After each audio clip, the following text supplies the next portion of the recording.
এগিয়ে নিয়ে চলুন। মানুষ আইএসএফের প্রতি ভরসা করছে, বিশ্বাস করছে, মানুষ আইএসএফের ছায়াতলে আসছে। আমাদের লক্ষ্য এটাই, ক্ষমতা দখল নয়, মানুষকে তার অধিকার সম্পর্কে বুঝিয়ে দেওয়া আমাদের লক্ষ্য। আপনাদেরকে কয়েকটা কথা বলবো, নিশ্চিতভাবে ভালো লাগবে আপনাদেরকে। গত বছর মমতা ব্যানার্জি চক্রান্ত করে, মমতা ব্যানার্জি চক্রান্ত করে আমাকে আমাদের সহ আমাদের কালীমুল্লা কোথায়? আমাদের কালীমুল্লা আছে, ইকবাল এসেছিল, আপনাদের হাওড়া জেলা থেকে ইকবাল আছে, 42 দিন জেল খাটিয়েছে। খাটিয়ে কি হয়েছে? কিছু লস হয়নি। আইএসএফ এর ব্যাপ্তি বেড়েছে, আইএসএফ এর গ্রহণযোগ্যতা বেড়েছে এবং আইএসএফ বিশ্বাস করুন, আমি এই জায়গায় দাঁড়িয়ে মমতা ব্যানার্জিকে আমি ধন্যবাদ জানাচ্ছি। আমি না জেলে গেলে হয়তো আমার জীবনের রাজনীতির একটা পার্ট হয়তো কম থেকে যেত। আমি জেলে গিয়ে একটা পার্টকে আমি অধ্যয়ন করতে পেরেছি। দ্বিতীয় কথা, আমার দাঁতের প্রবলেম ছিল, এখনো একটা দাঁতের আছে, এইটা অর্ধেক হয়ে রয়ে গেছে। এটাও তখন ছিল যখন আমি দেখলাম যে আমাকে বেশ কিছুদিন ব্যাটাটা রাখবে আর দাঁতের যন্ত্রণা হচ্ছিল। আমি এই সুযোগে আমার দাঁতের একটা ট্রিটমেন্ট করিয়ে নিয়েছিলাম। দেখুন, তারপরে 1 বছর হয়ে গেছে, এখনো পারিনি, অর্ধেক নিয়ে ঘুরছি, টাইম হয়ে ওঠে না। আবার যদি জেলে রাখে, যদি টাইম 10-15 দিন রাখে, এটা আমি ঠিক করে নেবো, অসুবিধা আমার নাই। তো আমাদেরকে জেলে রেখে কি করেছিল? আমাদেরকে রাজনৈতিকভাবে বেশি শিক্ষিত করিয়ে নিয়েছে মমতা ব্যানার্জি, তার দুর্নীতির বিরুদ্ধে প্রতিবাদ করার জন্য। এবছরে কি হচ্ছে? নানান ছলে কলে কৌশলে প্রোগ্রাম তো করতে দেবে না, এই চিন্তা ভাবনা করেছিল মমতা ব্যানার্জি। কিন্তু আমি ধন্যবাদ জানাই কলকাতা হাইকোর্টের বিচারপতিদেরকে। এই রাজ্য সরকারের ঘৃণিত চক্রান্ত হয়তো তারা ধরে নিয়েছিল, সেই জন্য লিমিটেশন করেও আমাদেরকে কলকাতার বুকে প্রোগ্রাম করার সুযোগ করে দিয়েছে। আমরা ধন্যবাদ জানাই বিচারপতিদেরকে। আমরা কি দেখলাম? আমাদের একটা পরীক্ষার সময় ছিল, সামনে লোকসভা ভোট আসছে। আমাদের বুথে বুথে আমাদের কর্মীরা কতটা শক্তিশালী হয়েছে, কতটা ভয় পেচ্ছে না দুর্বল আছে। দেখলাম না, মমতা ব্যানার্জি আমাদেরকে ডিস্টার্ব করে ভেবেছিল প্রোগ্রাম করতে দেবে না বড় করে। তবে বড় করে না, প্রোগ্রাম করে আমি বলছি সত্যি লাভবান হয়েছি। বুথে বুথে কত বুথে ঝান্ডা উঠেছে আইএসএফের, সেটাও আমরা জানতে পেরেছি। এবং সাথে সাথে সব থেকে বড় পাওনা, এটা আমার ব্যক্তিগত বলছি, আর ভাইজানের যেটা লক্ষ্য, যে আইএসএফ শুধু নওশাদ সিদ্দিকী আব্বাস সিদ্দিকীর দল নয়, আইএসএফ জনগণের দল। জনগণের মধ্যে থেকে লিডার উঠে আসবে, আগামী দিনে আইএসএফ এর নেতৃত্ব দেবে। বারবার ভাইজানে কথা বলে যে তোদের নতুন নতুন ছেলে নিয়ে আয়, ছেলে মেয়ে নিয়ে এসে বক্তব্য দে, তাদেরকে বলতে দে, ভুল বললো তাদেরকে বলার সুযোগ দে, তারা নেতা আগামী দিনে হয়ে উঠবে। আমরা ওটা চাই। গত 21 তারিখে কি দেখলেন? মাইক লাগিয়ে হোক যায়, আমাদের তো নেতা তৈরি হচ্ছে।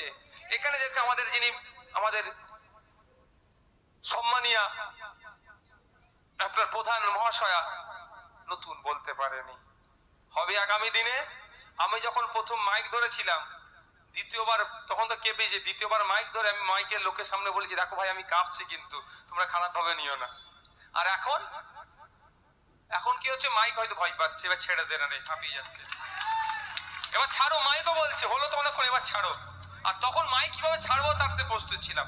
আস্তে প্র্যাকটিস মেক ইউ পারফেক্ট। আপনাকে তো প্র্যাকটিসই তো আপনাকে পারফেক্ট করে, অনুশীলন যত করবেন তত আপনি পারফেক্ট হবেন। আজকে তো আমরা তো গর্ব করে বলতে পারি, আমাদের অঞ্চল প্রধান তো চালচুরির সাথে জড়িয়ে নাই। হয়তো সে ভালো বলতে পারেনি, আমাদের অঞ্চল প্রধান তো 100 দিনের কাজের দুর্নীতির সাথে জড়িয়ে নাই, আর হবেও না আমাদের অঞ্চল প্রধান। দায়িত্ব নিয়ে বলছি আপনাদেরকে, যদি মনে হয় আইএসএফ এর ছায়া তলে থেকে কেউ দুর্নীতির সাথে যুক্ত হয়েছে, আপনারা আমাদেরকে এভিডেন্স সহ দেবেন, তাদেরকে একটা চান্স দেব। যদি সে নিজেকে দুর্নীতি মুক্ত রাখতে না পারে, সে প্রধান হোক আর মেম্বার হোক আর এমপি হোক, আইএসএফ এর খাতা থেকে তার নাম বাদ হয়ে যাবে। কারণ আইএসএফ ক্ষমতা দখলের জন্য রাজনীতির ময়দানে আসে না। আর ওই চোর ডাকাতদেরকে, গরু চোর, কয়লা চোর, বাড়ি চোরকে বীর বলে সম্বোধন আইএসএফ করবে না। চোরকে চোর বলে, চোরের থাকার জায়গা জেল, বরঞ্চ তাকে দল থেকে বাদ দিয়ে পুলিশে কে তার নামে আমরা কমপ্লেন করব। একে বাইরে থাকার নয়, একে জেলের মধ্যে রাখুন আপনারা। আমার সব থেকে বড় পাওনা, যেমন একটা আমার লিডার 4 জায়গায় উঠেছে, আর ভাঙড়ে দীর্ঘদিন ধরে আমি চাইছিলাম ভাঙড় থেকে কিছু নেতা উঠে আসুক। ওই জগ ছুড়ে মারবে অধ্যাপিকাকে, সে ভাঙড়ের লিডার হতে পারে না। ভাঙড়ের লিডার গ্রাসরুট লেভেল থেকে উঠে আসুক। আমি দীর্ঘদিন ধরে চাইছিলাম যে ভাঙড়ে এমন কিছু লিডার উঠে আসুক। গত 21শে জানুয়ারি কি দেখলাম? নওশাদ সিদ্দিকী ওখানে নাই, কিন্তু আমার লিডাররাদেরকে দেখেছেন তো ভাঙড়ে? বিজয়গঞ্জ বাজার কাঁপিয়ে দিয়েছে, পুরো ভাঙড় কাঁপিয়ে দিয়েছে। শওকত মোল্লা আরাবুল ইসলাম কাঁপতে শুরু করে দিয়েছে, ভয় পেয়েছে আমাদের লিডারদেরকে দেখে। এবং কর্মী সমর্থকদের তারা ঘর থেকে বার করে নিয়ে আসতে পেরেছে। কে হিন্দু, কে মুসলমান, কে জৈন, কে খ্রিস্টান দেখার দরকার নেই আমার। আমি নাগরিক, আমার অধিকার পাচ্ছে কি পাচ্ছে না। আমার পাশের বাড়ির ওই শঙ্কর খেতে পাচ্ছে না, আর আপনি আমার কাছে ধর্মের গল্প শোনাবেন? ও হতে দেওয়া যাবে না। আমি আগে শঙ্করকে কিভাবে খাবারের ব্যবস্থা করা যায় সেটা দেখব। আমার পাশের বাড়ির সাহেব খেতে পাচ্ছে না, আপনি এগিয়ে নিয়ে চলুন। মানুষ আইএসএফ এর প্রতি ভরসা করছে, বিশ্বাস করছে, মানুষ আইএসএফ এর ছায়াতলে আসছে। আমাদের লক্ষ্য এটাই, ক্ষমতা দখল নয়, মানুষকে তার অধিকার সম্পর্কে বুঝিয়ে দেওয়া আমাদের লক্ষ্য। আপনাদেরকে কয়েকটা কথা বলবো, নিশ্চিতভাবে ভালো লাগবে আপনাদেরকে। গত বছর মমতা ব্যানার্জি চক্রান্ত করে, হ্যাঁ মমতা ব্যানার্জি চক্রান্ত করে আমাকে আমাদের সব, আমাদের কালীমুল্লা কোথায়?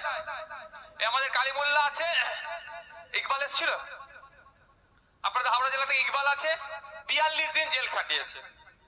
খাটিয়ে কি হয়েছে? কিছু লস হয়নি।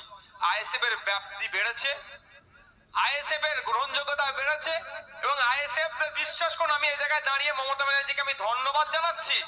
আমি না জেলে গেলে হয়তো আমার জীবনে রাজনীতির একটা পাঠ হয়তো কম থেকে যেত। আমি জেলে গিয়ে একটা পাঠকে আমি অধ্যয়ন করতে পেরেছি। দ্বিতীয় কথা, আমার দাঁতের প্রবলেম ছিল, এখনো একটা দাঁতের আছে, এইটা অর্ধেক হয়ে রয়ে গেছে। এটাও তখন ছিল যখন আমি দেখলাম যে আমাকে বেশ কিছুদিন ব্যাটাটা রাখবে, আর দাঁতের যন্ত্রণা হচ্ছিল। আমি এই সুযোগে আমার দাঁতের একটা ট্রিটমেন্ট করিয়ে নিয়েছিলাম। দেখুন, তারপরে 1 বছর হয়ে গেছে, এখনো পারিনি, অর্ধেক নিয়ে ঘুরছি, টাইম হয়ে ওঠে না। আবার যদি জেলে রাখে, যদি টাইম 10-15 দিন রাখে, এটা আমি ঠিক করে নেবো, অসুবিধা আমার নাই। তো আমাদেরকে জেলে রেখে কি করেছিল? আমাদেরকে রাজনৈতিকভাবে বেশি শিক্ষিত করিয়ে নিয়েছে মমতা ব্যানার্জি, তার দুর্নীতির বিরুদ্ধে প্রতিবাদ করার জন্য। এবছরে কি হয়েছে? নানান ছলে কলে কৌশলে প্রোগ্রাম তো করতে দেবে না, এই চিন্তা ভাবনা করেছিল মমতা ব্যানার্জি। কিন্তু আমি ধন্যবাদ জানাই কলকাতা হাইকোর্টের বিচারপতিদেরকে। এই রাজ্য সরকারের ঘৃণিত চক্রান্ত হয়তো তারা ধরে নিয়েছিল, সেই জন্য লিমিটেশন করেও আমাদেরকে কলকাতার বুকে প্রোগ্রাম করার সুযোগ করে দিয়েছে। আমরা ধন্যবাদ জানাই বিচারপতিদেরকে। আমরা কি দেখলাম? আমাদের একটা পরীক্ষার সময় ছিল, সামনে লোকসভা ভোট আসছে।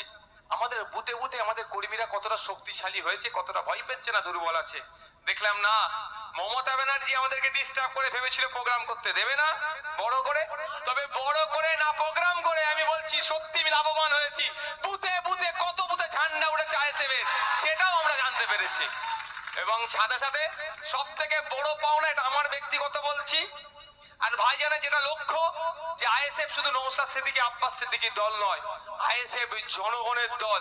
জনগণের মধ্যে থেকে লিডার উঠে আসবে, আগামী দিনে আইএসএফ এর নেতৃত্ব দেবে। বারবার ভাইজানের কথা বলে যে তোদের নতুন নতুন ছেলে নিয়ে আয়, ছেলে মেয়ে নিয়ে এসে বক্তব্য দে, তাদেরকে বলতে দে, ভুল বললো তাদেরকে বলার সুযোগ দে, তারা নেতা আগামী দিনে হয়ে উঠবে। আমরা ওটা চাই।